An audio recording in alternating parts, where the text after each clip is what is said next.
Hey guys, so today I wanted to talk to y'all about expectations and how sometimes we need to be realistic in our expectations of not just ourselves, but our kids and our circumstances. I know a lot of us are going through some things. Honestly, I know. Parenthood is just like a roller coaster ride, and roller coasters are actually probably more mild than parenting because at least with a roller coaster, you know what's ahead usually. um, with parenthood, you just don't know from day to day sometimes. You don't know what to expect, and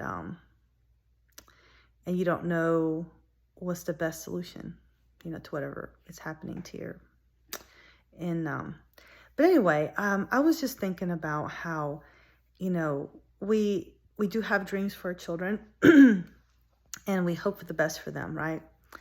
But we need to have realistic expectations, and we really do need to focus on what our kids are good at and try to develop those things as parents. That's really our main goal.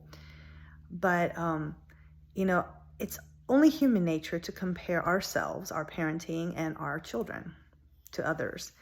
I feel like there's been times in my life when I was a little too hard on myself. I really was comparing myself to other moms whose kids just weren't the same as mine. I mean, their kids didn't have the challenges that mine have.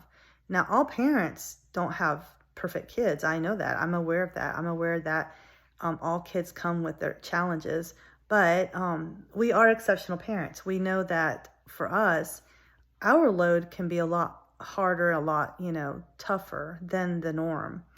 And sometimes other people don't see that. And so we don't get the support that we need. That is one of the reasons why I do this, group, Facebook group, is because I want to educate people. I want to open the eyes, minds, and ears of everyone listening to this. Open their eyes to the reality of our lives. That it's, from the outside, it might seem like we're okay. But I guarantee that at any given moment, there's always something that we're struggling with and something that we are trying to overcome.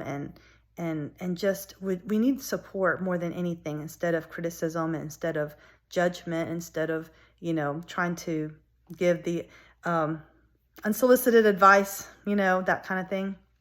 We always are in need of some kind of uplift. And so know that if you have a friend, if you're not a parent, but you have a friend who is in that situation, they need respite, okay? Just know that they need respite. Sometimes it can be in the form of just a conversation. Sometimes it can be in the form of, hey, let's just let's go out for lunch. Or, I'm going to the grocery store. Do you want me to come along? Is there anything that you need? There's so many ways that we can really be there for each other.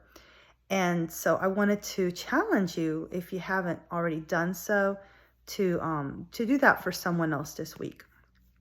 Think of a way that you can be a light to someone's day.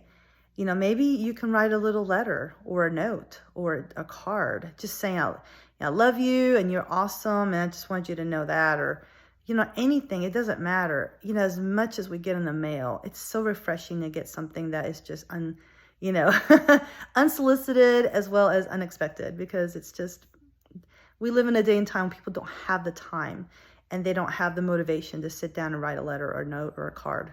They just don't.